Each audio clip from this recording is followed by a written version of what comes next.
अनि कुरा लगाएर हुँदैन, कुरा लगाएर हुँदैन, काम गरेर हुन्छ। कुरा फिटेर हुँदैन, काम काटेर हुन्छ। फिटेर हुँदैन, काम काटेर हुन्छ। अब त्यसकारण म कुरा फिट्ने मित्रहरूलाई भन्न चाहन्छु, काममा तुलना गरौँ, काममा तुलना गरौँ। कुनै पनि समयका कुनै पनि सरकार, कुनै पनि समयका कुनै पनि नेतृत्वको सरकार, कसैको पनि नेतृत्व, कुनै पनि अवधिको भन्दा यति बेला, कुनै पनि अवधिको भन्दा यति बेलाका काम। अहिले कोभिड-19 छ, अहिले कोभिड-19 हामीले कोभिड-19लाई फेरि पनि हामीले कोभिड-19लाई अहिले पनि हामी सोशल डिस्टेन्स मेन्टेन गरेर, अहिले पनि हामी सोशल डिस्टेन्स मेन्टेन गरेर बसिरहेका छौँ। कोभिड-19 लाई हामी जनतामा जागरण फैलाएर, चेतना फैलाएर सामाजिक दूरी कायम गर्न आग्रह गरेर हात धुन, अनिवार्य हात धुन आह्वान गरेर मास्क लगाउन आग्रह गरेर विभिन्न जडीबुटी जन्य कुराहरूको प्रयोग गर्न, तातो पानीले सफा गर्न, घाँटी नाक मुख सफा गरेर सिकाएर कोभिडको सामना गरिरहेका छौँ र कोभिड बढेको देखिए पनि एकपल्ट वात्तै बढेको देखिए पनि फेरि कोभिड कम हुँदै गयो। हामी अब भ्याक्सिन ल्याउने तयारीमा छौँ, छिटै भ्याक्सिन ल्याउँछौँ र भ्याक्सिन ल्याइसकेपछि कोभिडको ठुलो समस्या रहँदैन। कोभिडको समस्या हामी समाधान गर्छौँ। मैले कोभिड सुरु हुने बित्तिकै भने, महत्त्वपूर्ण यस सरकारलाई नेपाली जनताको जीवन सबभन्दा महत्त्वपूर्ण कुरा हो। सबभन्दा महत्त्वपूर्ण पहिलो कुरा हो जीवन सुरक्षा, पहिलो कुरा हो, पहिलो कर्तव्य हो सरकारको।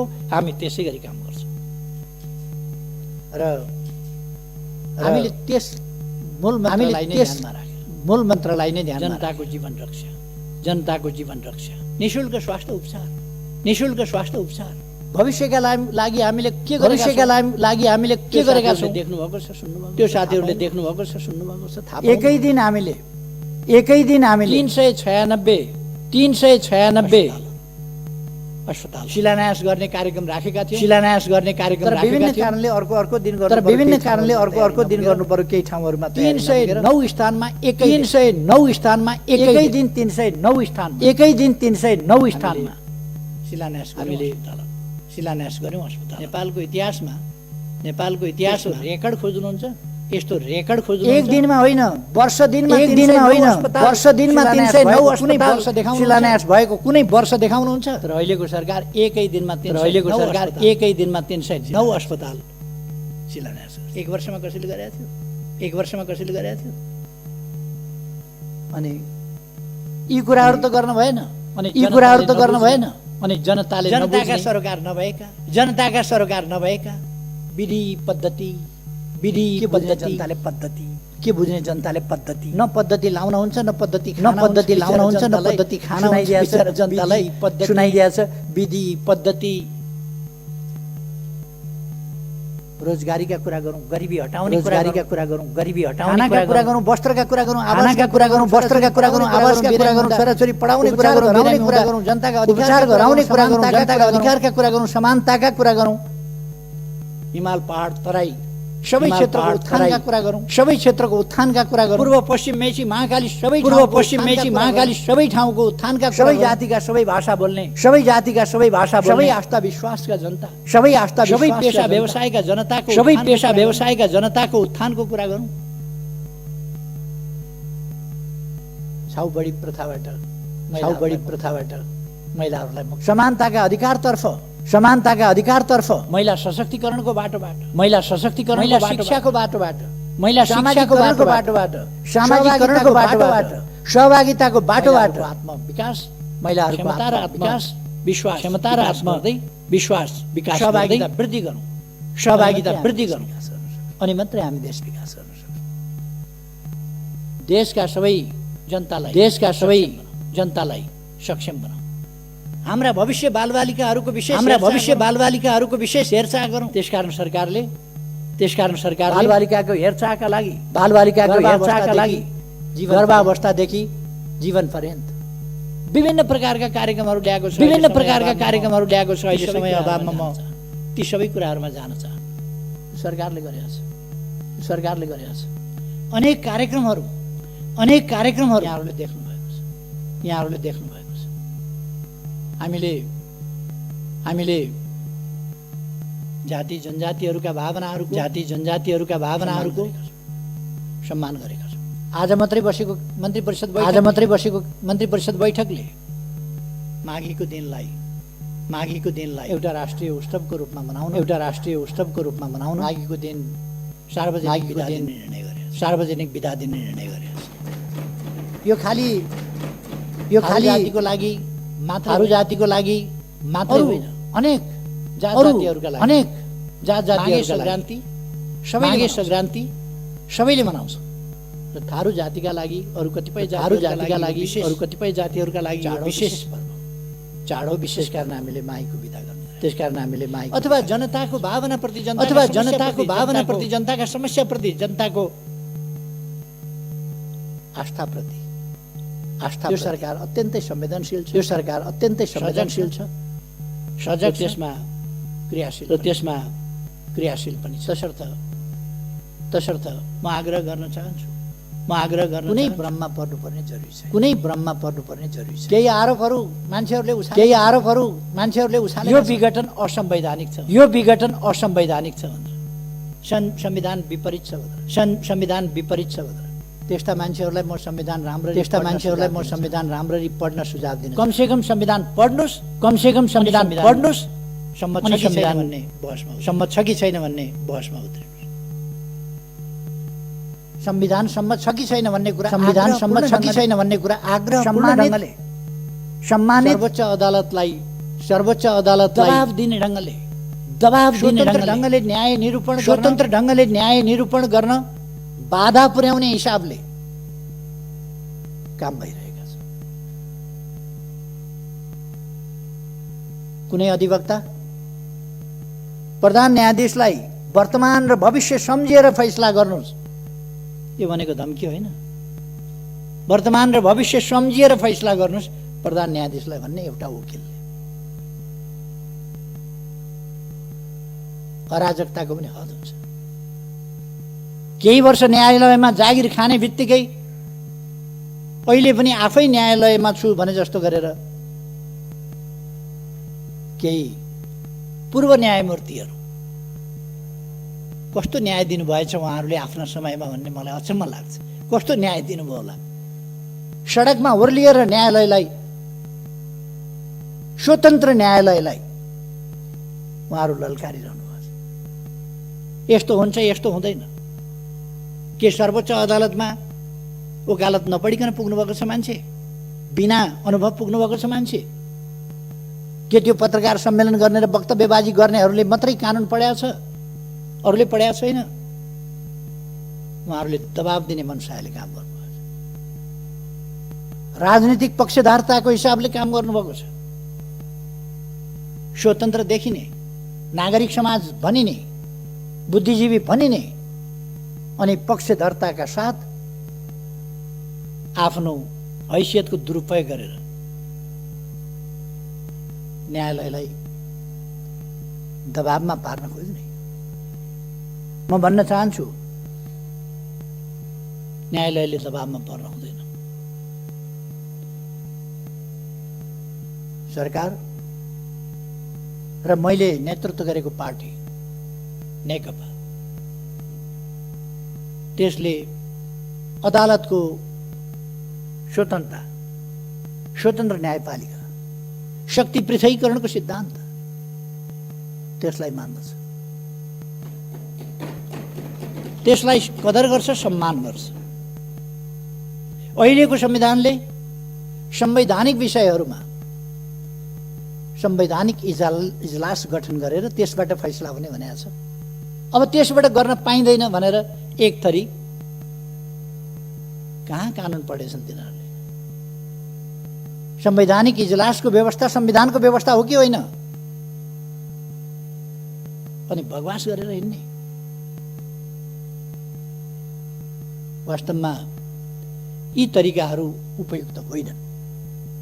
म सबैलाई आग्रह गर्न चाहन्छु, लोकतन्त्रमा शक्ति पृथकीकरण भन्ने एउटा सिद्धान्त हुन्छ।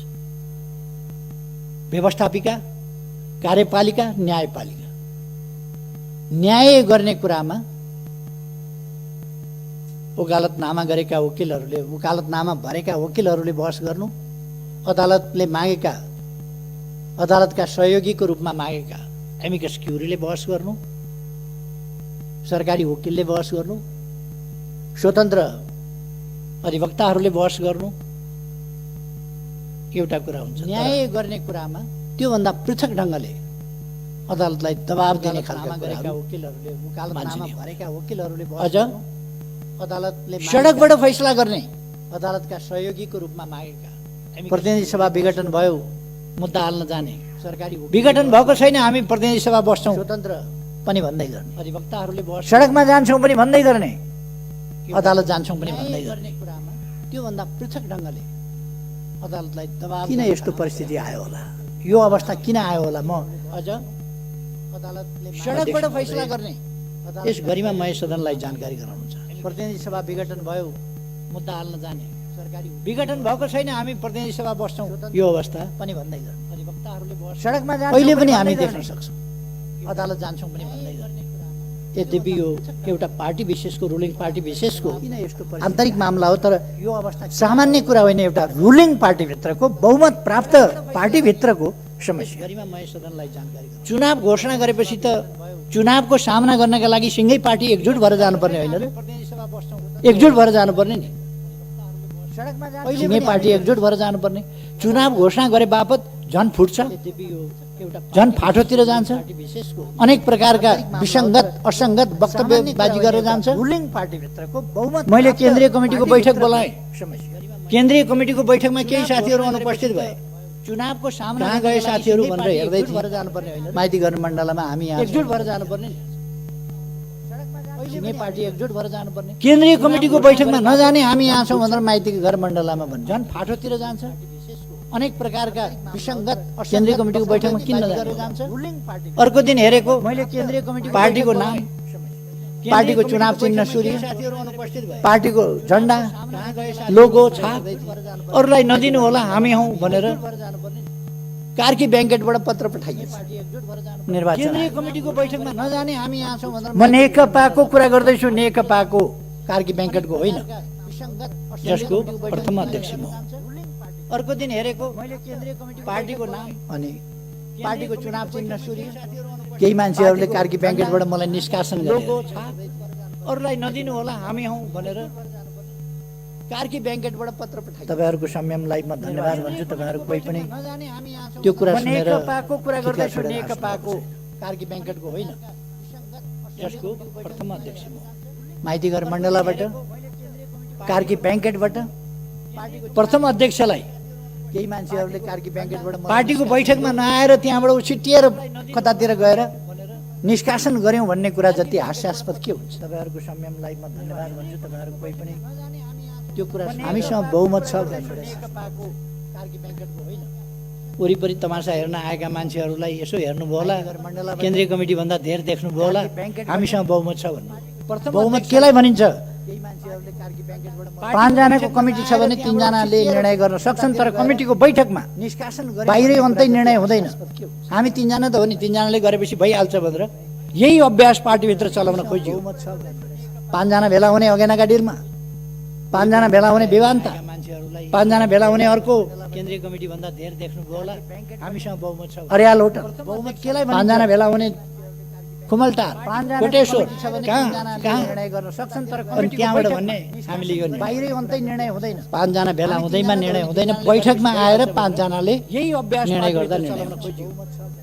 5 जना भेला हुने अन्तै बहुमत हुने होइन, बैठकमा आउनुहोस्, बैठकमा प्रमाणित गर्नुहोस्, बैठकमा प्रमाणित गरेको भए अर्याल होटल 5 जना भेला हुने बैठकमा आएर छलफल गरेर प्रमाणित गरेको भए त्यहाँबाट भन्ने हामीले यो बाहिरै अन्तै निर्णय हुँदैन, 5 जना यो राजनीतिमा निर्णय हुँदैन, बैठकमा आएर 5 जनाले त्यसकारण यो अहिले फेरि अर्को पत्र उहाँहरूले पठाउनु भयो निर्वाचन आयोग, बैठकमा आउनुहोस्, अरू केही पनि भएको छैन, हामीले चिन्ह चिन्हको केही दाबी गरेका छैन। अस्ति अरूलाई नदिनुहोस् हाम्रै हो भनेर भन्नुभएको थियो, पत्र पठाउनु भएको थियो, अहिले अस्ति फेरि पत्र पठाउनु बैठकमा आएर छलफल हामीले केपी ओलीलाई पार्टीबाट निकाल्यौँ, अरू केही पनि भएको छैन है, जस्ता तस्तै छ, हामीले चिन्ह केही मागेका छैन।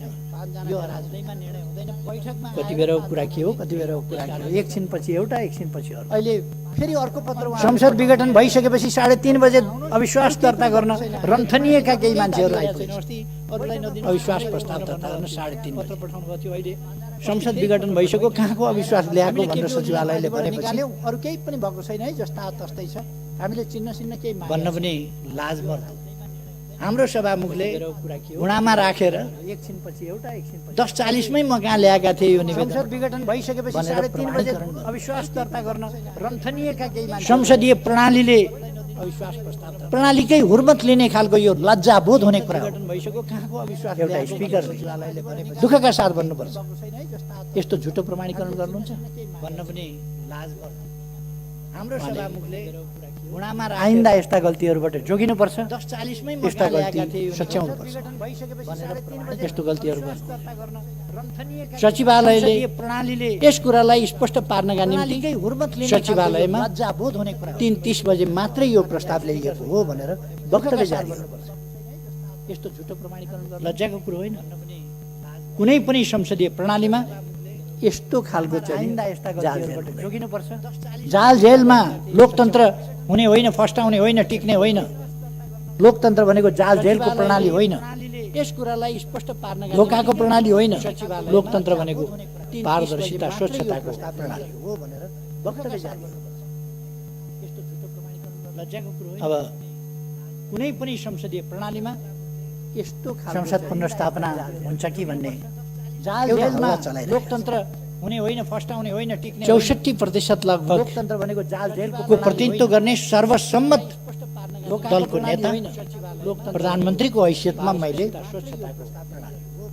यदि यही प्रतिनिधि सभा यसै गरी सञ्चालन गरिरहने हो भने यो सरकारले काम गर्ने वातावरण पनि नपाउने भयो र गतिसाथ देशको हितमा, जनताको हितमा विकास निर्माणका कामहरू अगाडि बढाउने काममा पनि गति लिन सक्ने सर्वसम्मत। त्यसकारण राष्ट्रको समय प्रधानमन्त्रीको हैसियतमा बर्बाद हुन यदि यही झन्डै 2/3 बहुमत सहितको प्रधानमन्त्रीले विघटनको सिफारिस गरेर विघटन भइसकेपछि अब विकल्प कहाँने 64% मसँग छ। त्यसको सर्वसम्मत दलको नेता म हुँ। जतिपल्ट घुमाए पनि त्यही 36% बाँकी रहन्छ होइन र? 36% 51% कहिले हुन्छ र बहुमत सहितको अनि विकल्प छ। यथार्थ विघटन भइसकेपछि अब मनगढन्ती विकल्पले हुँदैन। यथार्थ विकल्प बनावटको विकल्प बनावट त्यसको सर्वसम्मत दलको नेता 36%को सर्वसम्मत दलको नेता म हो र यस हैसियतमा प्रधानमन्त्री हो र मैले पनि त्यही 36% चलाउन सकिने र विघटन गर्ने 36% अर्को विकल्प छ। 51% कहिले हुन्छ र अब विघटन भइसकेपछि हामी मिलेर चलाउँथ्यौँ भनेर अनेक थरी तत्त्वहरू निस्किनु। यहाँ त बहुमत प्राप्त दलले नै अरू अप्सन छैनन्। त्यसभन्दा पछिका संविधानको धारा 76 को 1 अनुसारको यो सरकार हो। 2 को अप्सन आउँदै आएन।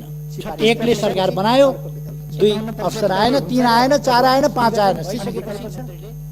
अब 7 ले अनेक थरी तत्त्वहरू निस्किनु। सरकार रहने अवस्था, चल्ने अवस्था नहुँदा प्रधानमन्त्रीको सिफारिसमा राष्ट्रपतिले प्रतिनिधि सभा विघटन गरी संविधानको धारा 76 को 1 अनुसारको यो प्रतिनिधि सभाको नयाँ निर्वाचनका लागि 2 को अप्सन आउँदै आएन।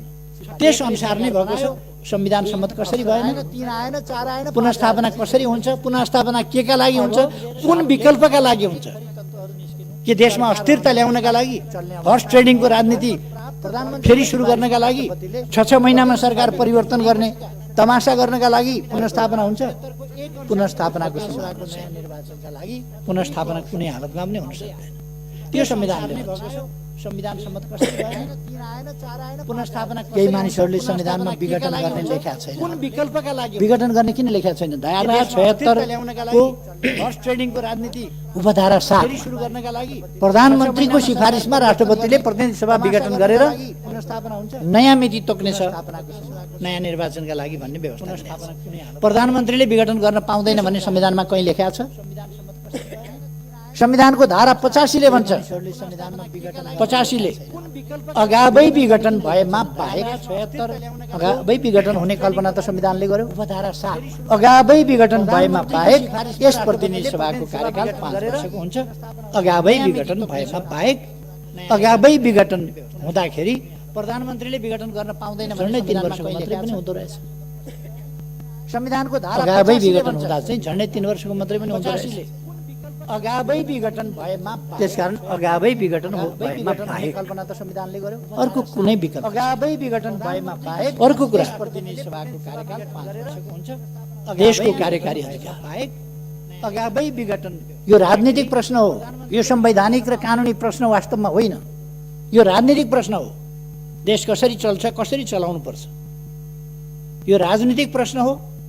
र यस राजनीतिक प्रश्नलाई कानुनी प्रश्नको रूपमा, संवैधानिक प्रश्नको रूपमा अदालतले इन्टरटेन गरिरहनु भन्दा यसलाई केही भनिरहनु नपर्ने भनेर बर्खास्त गर्नुपर्छ, खारिज गरिदिनुपर्छ। किनभने यो पोलिटिकल डिसिजन हो। यो पोलिटिकल डिसिजनले पोलिटिक्सलाई संविधान सम्मत ढङ्गले लोकतान्त्रिक प्रणालीको राजनीति अन्तर्गत अभ्यासमा अगाडि जान दिनुपर्दछ। त्यसकारण यो त्यसै गरी जान्छ। यो पोलिटिकल डिसिजन हो, यो आवश्यकताको सिद्धान्त अनुसार हो। यो प्रधानमन्त्रीले संविधानका विभिन्न ठाउँमा लेखेको छ, प्रिएम्बलदेखि विभिन्न धाराहरूमा लेखिएको छ। कार्यकारी अधिकार मन्त्री परिषदमा रहनेछ र त्यसको प्रतिनिधित्व प्रधानमन्त्रीले गर्छ।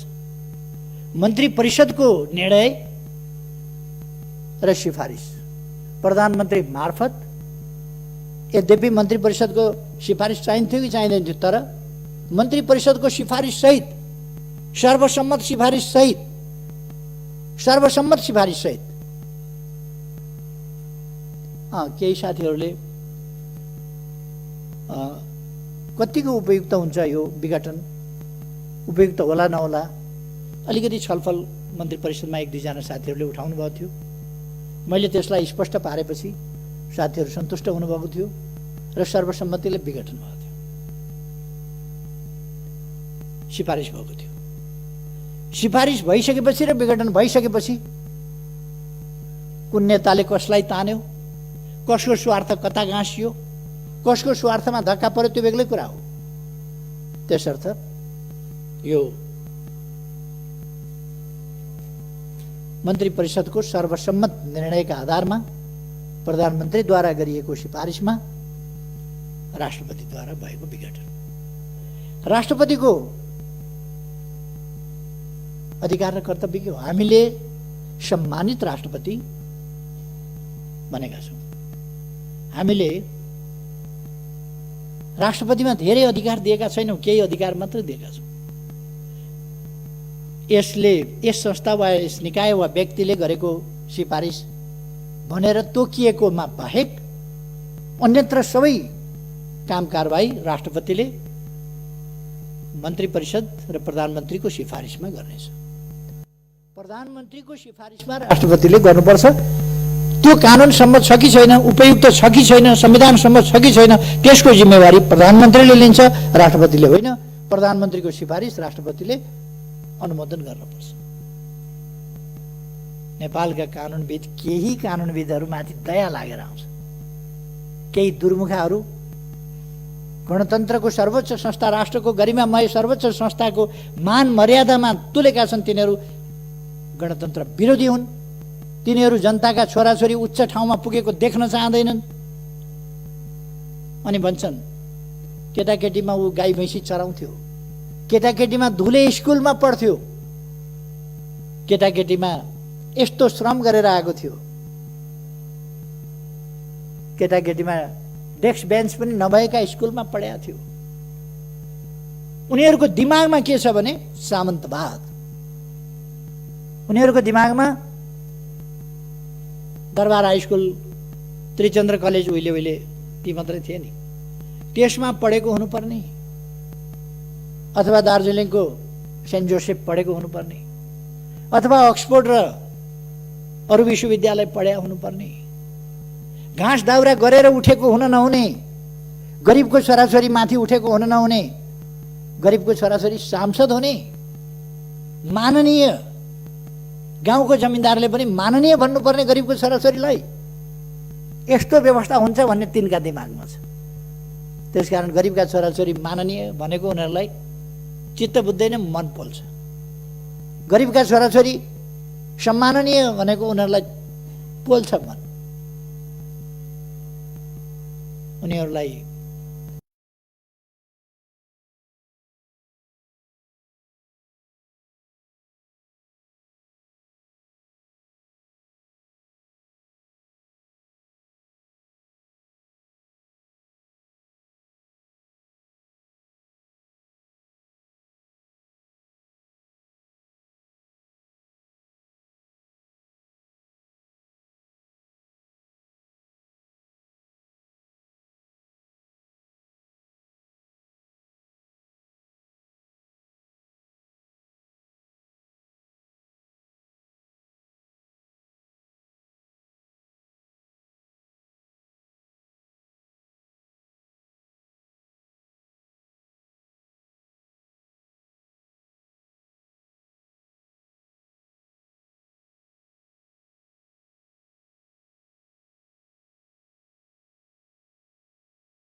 सभ्यतामाथि हमला गरिरहेका छन्, हाम्रो शिष्ट समाजमाथि हमला गरिरहेछन्, समाजको शिष्टतामाथि हमला गरिरहेका छन्, हाम्रा विभिन्न सम्मानित संस्थाहरूमाथि हमला गरिरहेका छन्।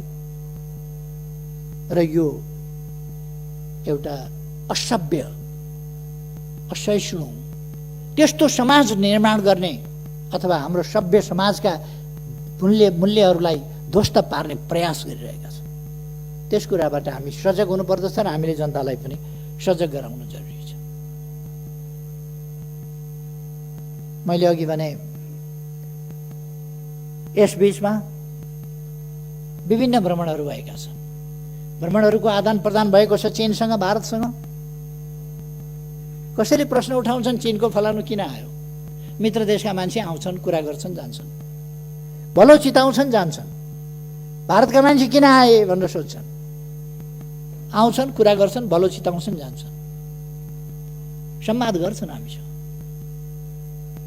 अघि भर्खरै मैले भने परराष्ट्र सचिव नेपाल भ्रमणमा आए गए, भारतका प्रधान सेनापति आए गए, हाम्रो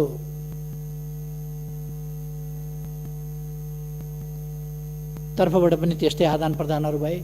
भर्खरै केही दिन अगाडिको मात्रै कुरा गरेँ। अघि मैले ऊर्जा सचिवको नेतृत्वमा एउटा टिम गयो, उपलब्धिपूर्ण वार्ता भए। अब 4 दिनपछि, अझ 3 दिनपछि भने पनि भयो। आज 10 तारिक भयो क्या होइन? आज 10 तारिक भयो।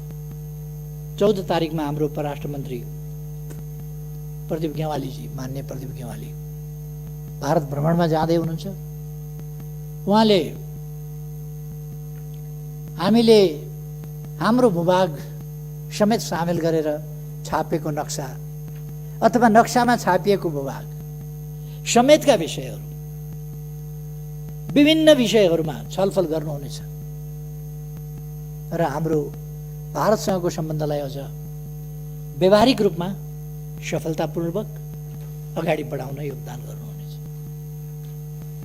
हामी यसरी एउटा सफलतापूर्वक अगाडि बढिरहेको समयमा छौँ। अब निर्वाचनमा देश गइसकेका छ। म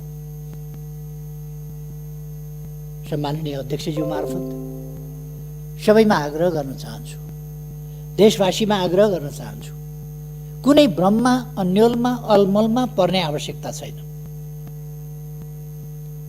यो लोकतन्त्र, यो संघीय लोकतान्त्रिक गणतन्त्र, यसलाई व्यवस्थित गर्ने र व्यवस्थित ढङ्गले परिचालन गर्ने संविधानलाई व्यवहारमा उतार्ने, कार्यान्वयन गर्ने हाम्रा प्रयास र अभ्यासहरू, तदनुसारका कानुनहरू र त्यस अनुसारका अभ्यासहरू, लोकतन्त्रका अभ्यासहरू अनुसार हामी अगाडि बढिरहेका छौँ। यस देशलाई हामीलाई हाम्रो राष्ट्रिय सार्वभौमसत्ता प्यारो छ, हामीलाई हाम्रो स्वाधीनता प्यारो छ, हामीलाई हाम्रो स्वतन्त्रता प्यारो छ, हामीलाई हाम्रो भौगोलिक अखण्डता प्यारो छ, हामीलाई हाम्रा राष्ट्रिय हितहरूको रक्षा गर्न अगाडि बढ्न सकेकोमा, रक्षा गरेकोमा गौरवान्वित पनि छ र हामी राष्ट्रिय स्वाभिमानलाई माथि उठाउँदै अगाडि बढाउने, देशलाई विकास गर्ने, समृद्ध नेपाल र सुखी नेपालीको राष्ट्रिय आकांक्षा पूरा गर्ने त्यस अभियानमा दृढतापूर्वक अगाडि बढेका छौँ। यो अभियान एउटा दल विशेषको मात्रै अभियान होइन, सरकारको मात्रै अभियान होइन। यो अभियान सरकार र सबै नागरिक समाज, सम्पूर्ण राजनीतिक दलहरू, सबै सङ्घ संस्था सङ्गठनहरू र सिङ्गै समाजको साझा राष्ट्रिय आकांक्षा हो समृद्ध नेपाल, सुखी नेपाल।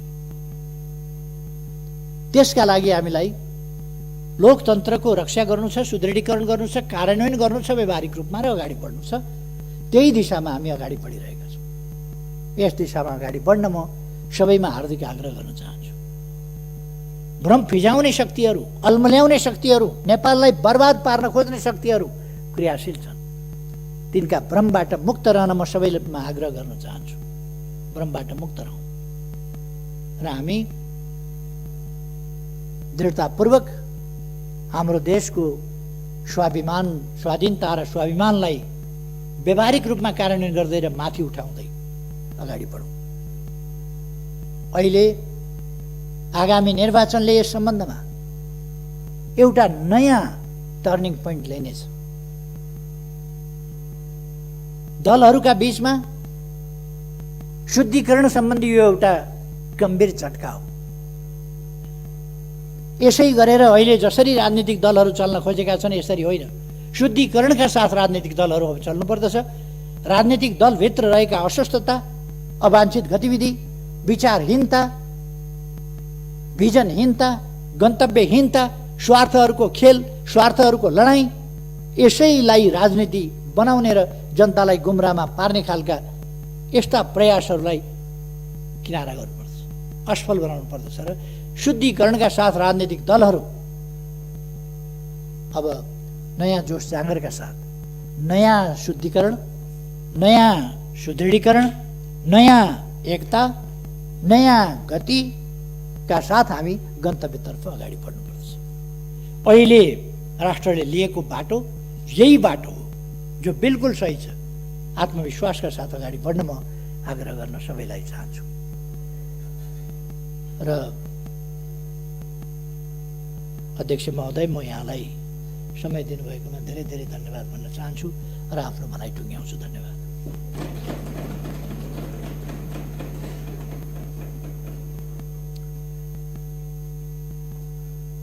माननीय सदस्यहरू, राष्ट्रिय सभा नियमावली 2075 को नियम 192 बमोजिम सम्माननीय प्रधानमन्त्री केपी शर्मा ओलीले दिनुभएको वक्तव्यका सम्बन्धमा केन्द्रित रही प्रश्न सोध्न चाहनुहुने माननीय सदस्यहरूलाई समय उपलब्ध गराउँछु। समय 1 मिनटको हुनेछ। माननीय जितेन्द्र नारायण देव।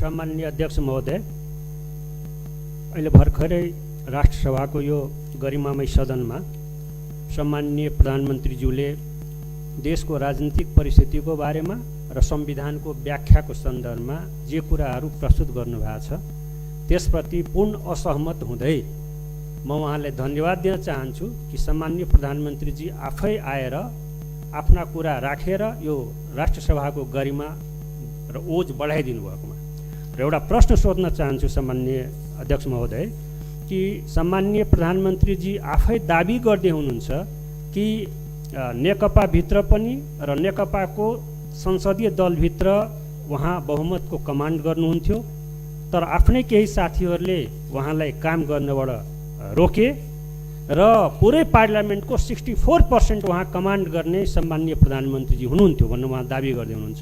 भन्दाखेरि एकातिर पार्टीको प्रथम अध्यक्ष पनि र संसदीय दल। माननीय परिमला कुमारी।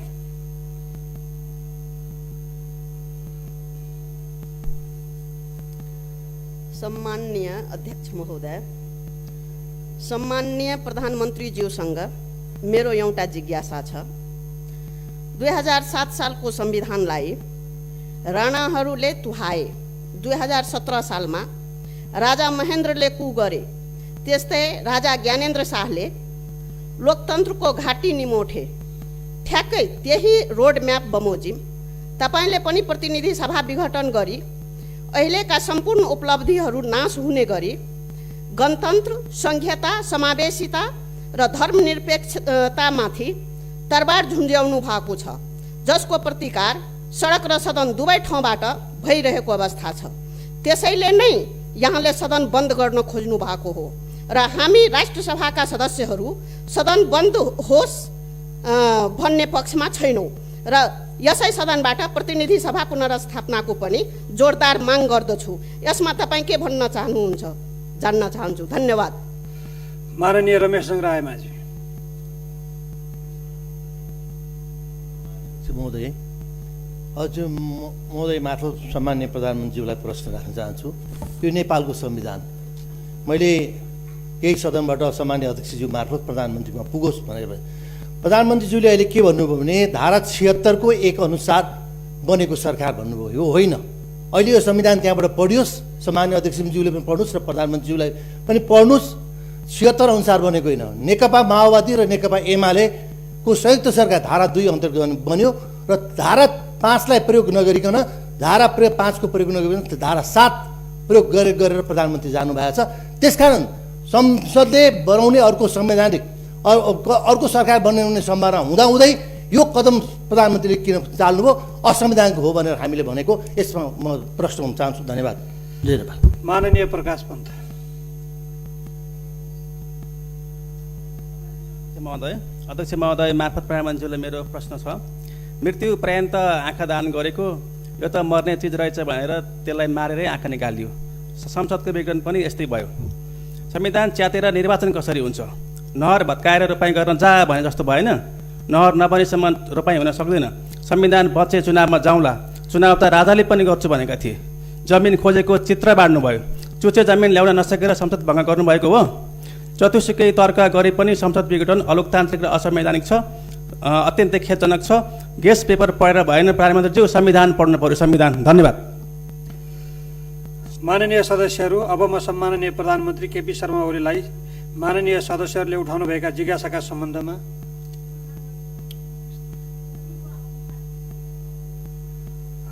माननीय सदस्यहरू, माननीय अनिता देवकोटालाई म 1 मिनट समय दिन्छु।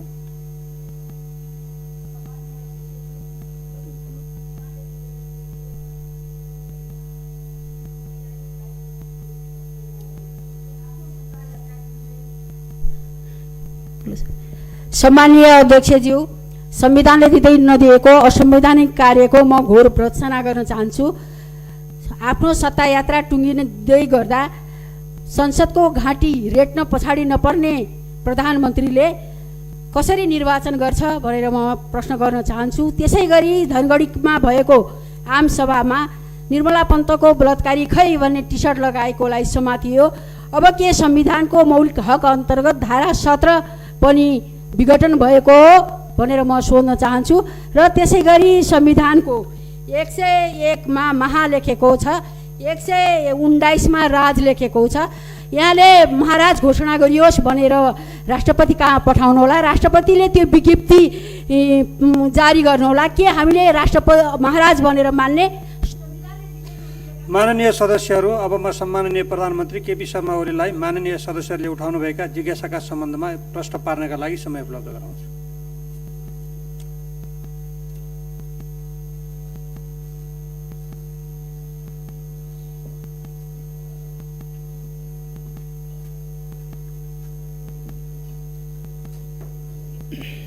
सम्माननीय अध्यक्ष महोदय, सबभन्दा पहिले त म माननीय सदस्यज्यूहरू जसले प्रश्न गर्नुभयो, सक्रिय सहभागिता जनाउनुभयो, त्यसका लागि धन्यवाद भन्न चाहन्छु।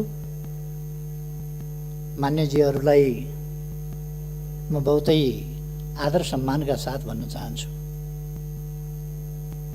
केही इतिहासका कुरा पनि ल्याउनुभयो। 7 सालको संविधान कसले खायो भन्नुभयो, मलाई अचम्म लाग्यो। 7 सालको अन्तरिम संविधान, त्यो अन्तरिम संविधान कुनै जनताले बनाएको संविधान थिएन। त्यसबेला राजाबाट घोषणा गरिएको संविधान थियो। त्यसलाई पछि राजाबाटै दिइएको, नेपाली कांग्रेस समेतको सहमतिमा दिइएको 15 सालको संविधान, जहाँ राजाले संसद विघटन गर्न पनि पाउने, सरकार विघटन गर्न पनि पाउने, जे पनि गर्न पाउने, त्यो संविधान प्रति समरण, त्यसलाई संशोधन, खारेजी, जे पनि गर्न पाउने अधिकार थियो। र अर्को धारामा अरू सबै धाराहरू संशोधन हुन सक्ने, तर महाराजधिराजका त्यस्ता अधिकारहरू रहेको, जे पनि गर्न पाउने अधिकार रहेको धारा, संविधान खारिज गर्न पाउने, संसद विघटन गर्न पाउने, सरकार विघटन गर्न पाउने, आफ्नै हातमा शासन लिन पाउने, जे पनि गर्न पाउने स्वेच्छाचारी धारा चाहिँ श्री 5बाट पनि संशोधन गर्न सकिने छैन भन्ने व्यवस्था गरेका थियो। नेपाली कांग्रेसले दुर्भाग्यवश त्यो संविधान मानिदियो। त्यसै कारण धारा 55 अनुसार 17 सालमा कु भएको थियो। 17 सालको कु थियो, तर गल्तीले, कमजोरीले मानिएको संविधानको धारा अनुसार थियो। मैले दुःखका साथ भन्नुपर्छ, हामी सबैले त्यस्ता कुराहरूबाट शिक्षा लिनुपर्छ। मलाई नराम्रो लागेन, साथीहरूले अलिकति आलोचना गर्नुभयो। असंवैधानिक विघटनको घोर विरोध, घोर भर्त्सना गर्दछु भनेर दलले बोल्न लागेको छ मान्यजीहरूलाई। अब आफ्नै बोली पनि खास नभएको हुँदाखेरि दलहरूका आफ्ना आफ्ना विचार हुन्छन्, त्यसमा मैले खासै केही भनिरहनु पर्ने छैन। दलको अडान राख्नुभयो, धन्यवाद छ साथीहरूलाई। त्यसले कस्तो हल्ला फिजाइँदै रहेछ देशमा, कस्ता प्रचार गरिँदै रहेछ देशमा भन्ने कुरा सरकारलाई थाहा हुन्छ, जानकारी हुन्छ। प्रधानमन्त्रीको हिसाबले मलाई पनि जानकारी हुन्छ, त्यसले लाभ नै पुग्छ भन्ने मलाई लाग्छ।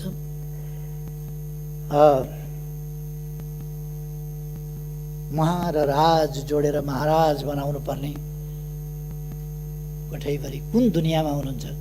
राष्ट्रपतिलाई हामीले जम्मी प्रधानमन्त्रीले गरेको सिफारिस अनुसार लाछाप लाउने मात्रै हिसाबमा एउटा सेरेमोनियल रूपमा राष्ट्रपति राखेका छौँ।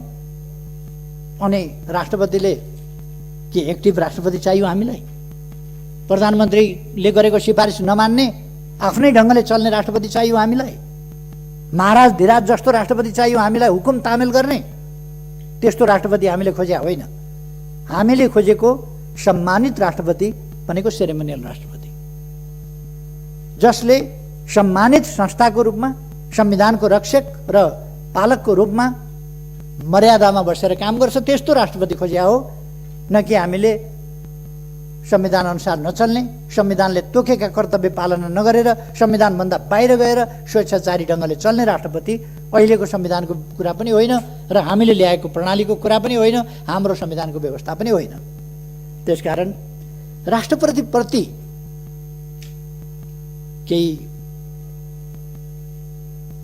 पुरातनपन्थी सोचका मान्छेहरू,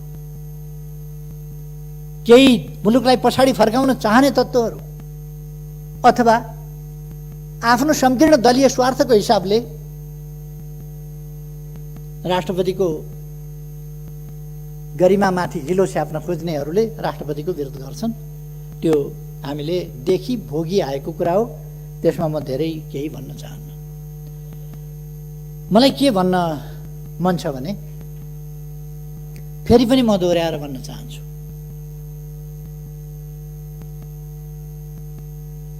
यो सरकार संविधानको धारा 76 को उपधारा 1 अनुसार बनेको होइन भन्नु। फागुन 3 गते भन्दा त्यस रूपमा बनेको होइन। फागुन 14 गते विस्तार हुँदा त्यस रूपमा विस्तार भएको होइन। चैत 2 गते पूर्णता प्राप्त गर्दा पनि त्यस रूपमा भएको होइन। त्यति बेला 2 वा 2 भन्दा बढी सरकारकै हिसाबले थियो।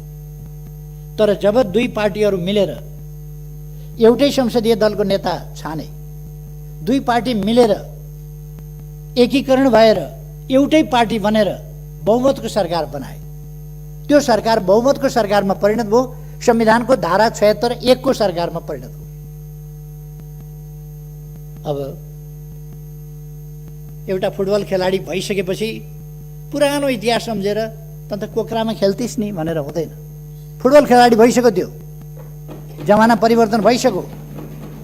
त्यसकारण दलहरू मिलेर जब अर्कै परिस्थिति बनिसक्यो, एक दलको बहुमतको सरकार बनिसक्यो, तब पुरानो कुरा गर्न हुँदैन।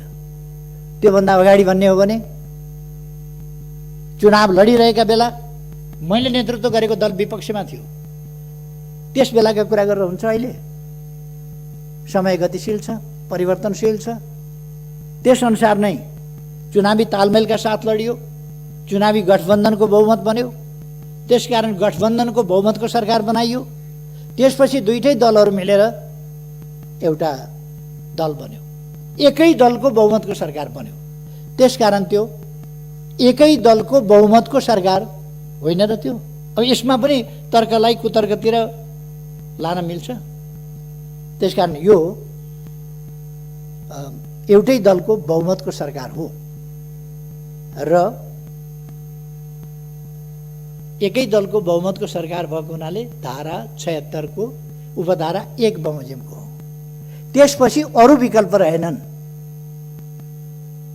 मैले संसद विघटनको सिफारिस गर्दासम्म म सर्वसम्मत बहुमत प्राप्त दलको संसदीय दलको नेता हुँ, सर्वसम्मत नेता।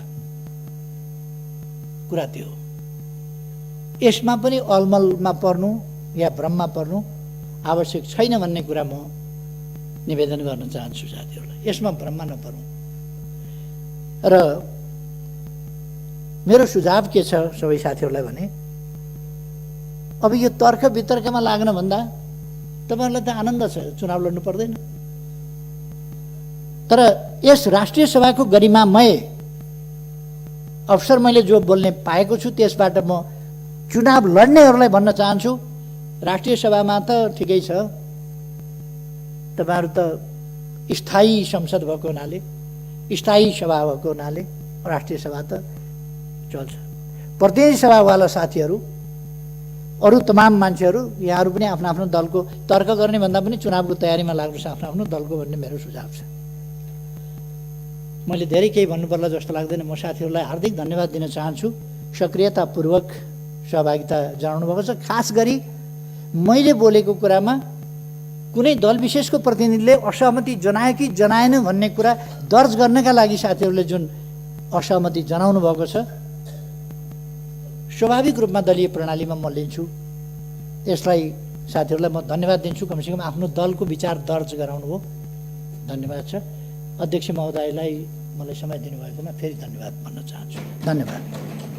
माननीय सदस्यहरू, अब सम्माननीय प्रधानमन्त्री केपी शर्मा ओलीलाई थारू आयोगको वार्षिक प्रतिवेदन 2076-77 सभा समक्ष पेश गर्न समय उपलब्ध गराउँछु।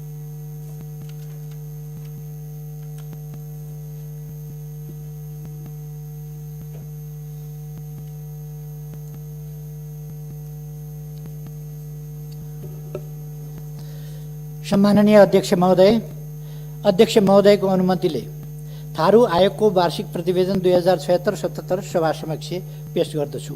धन्यवाद।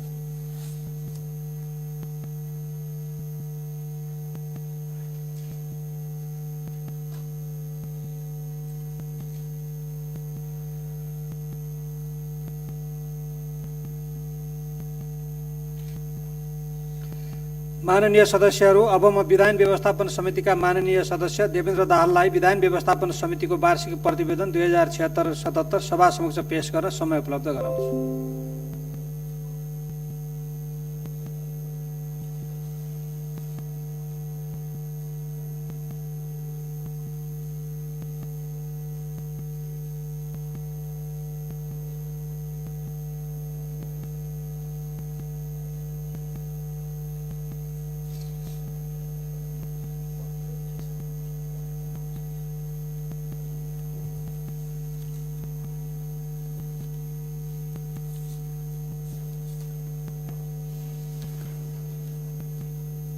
सम्माननीय अध्यक्ष महोदय, राष्ट्रिय सभा नियमावली 2075 को नियम 159 को उपनियम 4 बमोजिम आर्थिक वर्ष समाप्त भएको मितिले 3 महिनाभित्र समितिको वार्षिक प्रतिवेदन पेश गर्नुपर्ने प्रावधान रहेको र सङ्घीय संसदको यस अधिवेशन 2077 असार 18 गते अन्त्य भए पश्चात अहिले जारी यस सभाको अधिवेशनमा प्रस्तुत गर्ने प्रयोजनको लागि समितिका माननीय सभापति परशुराम मेगी गुरुङ विशेष कारणवश भन्नाले उहाँ चाहिँ कोरोना पोजिटिभ देखिएर अहिले आराम गरिरहनु भएको अवस्थामा छ। उपस्थित हुन नसक्नु भएको हुँदा उहाँले तोकिदिनु भयो बमोजिम म विधान व्यवस्थापन समितिको वार्षिक प्रतिवेदन पेश गर्नको लागि उपस्थित भएको छु। यस प्रतिवेदनमा मिति 76 श्रावण 1 गतेदेखि 77 आषाढ मसान्तसम्म समितिबाट भए गरेका काम कारबाही, विधेयकहरूको अवस्था, सदस्यहरूको उपस्थिति, निर्णय र प्रतिवेदनहरू समावेश गरिएको बेहोरा जानकारी गराउन चाहन्छु। समितिको पहिलो कार्यकालमा जम्मा 308 बैठक बसेकोमा यस अवधिमा मात्र समितिका 172 वटा बैठकहरू बसेको थियो। यसका अतिरिक्त समिति अन्तर्गत गठित विभिन्न उपसमितिहरूका समेत बैठकहरू समावेश भएका थिए। समितिले आफ्नो कार्यक्षेत्र अन्तर्गतको कार्य सम्पादन गर्ने क्रममा सबै पक्षको सहयोग, सहकार्य, समन्वय तथा समितिलाई प्राथमिकता दिई लोकतान्त्रिक विधि र नवप्रवर्धन अनुरूपको कार्य सम्पादनका लागि सदैव प्रयासरत रहँदै आएको छ।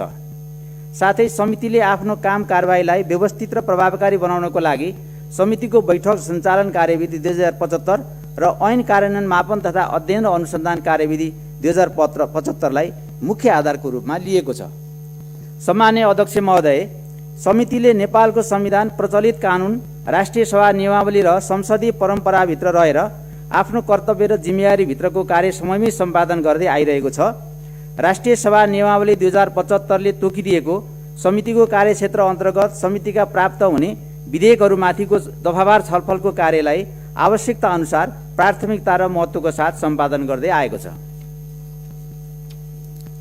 त्यसैगरी ऐन कार्यान्वयनको मापन तथा अध्ययन अनुसन्धानको कार्यलाई समेत सँगसँगै अगाडि बढाइएको छ।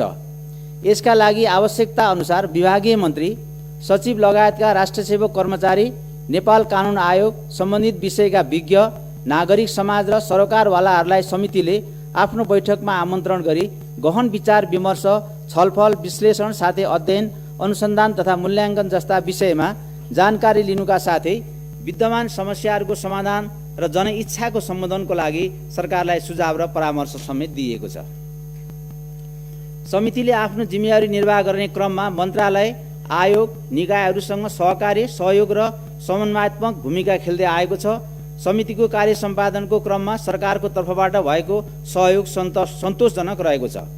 यद्यपि ऐन कानुन सम्बन्धी नीतिगत विषय, सरकारबाट प्रस्तुत हुने विधेयकको गुणस्तर, यसलाई समृद्ध बनाउने विषय र ऐनको कार्यान्वयनको विषयमा भने थप समझदारी, सहकार्य र समन्वयको आवश्यकता महसुस गरिएको छ।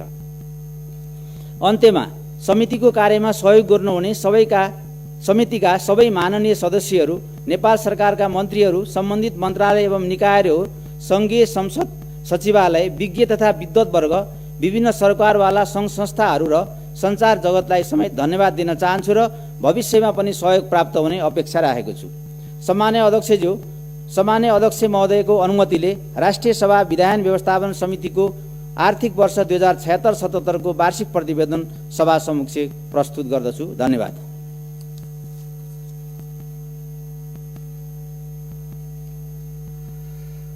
माननीय सदस्यहरू, अब म 7औं अधिवेशन अवधिमा राष्ट्रिय सभाबाट सम्पादन गरिएका मुख्य मुख्य काम कारबाहीको संक्षिप्त विवरण सभा समक्ष जानकारी गराउँछु।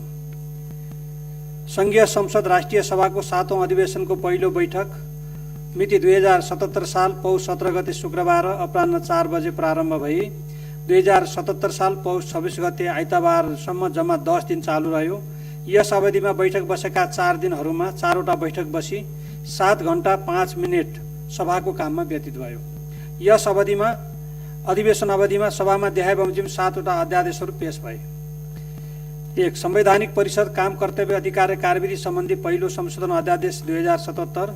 2. तेजाब तथा अन्य घातक रासायनिक पदार्थ नियमन अध्यादेश 2077। 3. नेपाल प्रहरी र प्रदेश प्रहरी कार्य सञ्चालन सुपरिवेक्षण र समन्वय पहिलो संशोधन अध्यादेश 2077। 4. सामाजिक सुरक्षा पहिलो संशोधन अध्यादेश 2077। 5. औषधि तेस्रो संशोधन अध्यादेश 2077। 6. यौनिक हिंसा विरुद्धका केही ऐनलाई संशोधन गर्ने अध्यादेश 2077। 7. फौजदारी कसुर तथा फौजदारी कार्यविधि सम्बन्धी केही ऐन संशोधन गर्ने अध्यादेश 2077। यसै अधिवेशन अवधिमा उठेका एवं समसामयिक विषयमा सम्माननीय प्रधानमन्त्री केपी शर्मा ओलीले सभामा वक्तव्य दिनुभयो। त्यसैगरी यसै अधिवेशन अवधिमा सम्माननीय अध्यक्षबाट जारी भएको राष्ट्रिय सभाका समितिहरूको गठन सम्बन्धी आदेश 2077 सभामा पेश हुँदा सर्वसम्मतिबाट अनुमोदन भएको थियो। यसै अधिवेशन अवधिमा सभाले माननीय वामदेव गौतमलाई राष्ट्रिय सभा अन्तर्गतको दिगो विकास तथा सुशासन समितिमा मनोनयन गर्यो। त्यसैगरी यसै अधिवेशन अवधिमा मधेसी आयोगको वार्षिक प्रतिवेदन 2076-77 र थारू आयोगको वार्षिक प्रतिवेदन 2076-77 सभा समक्ष पेश गरिएका थिए।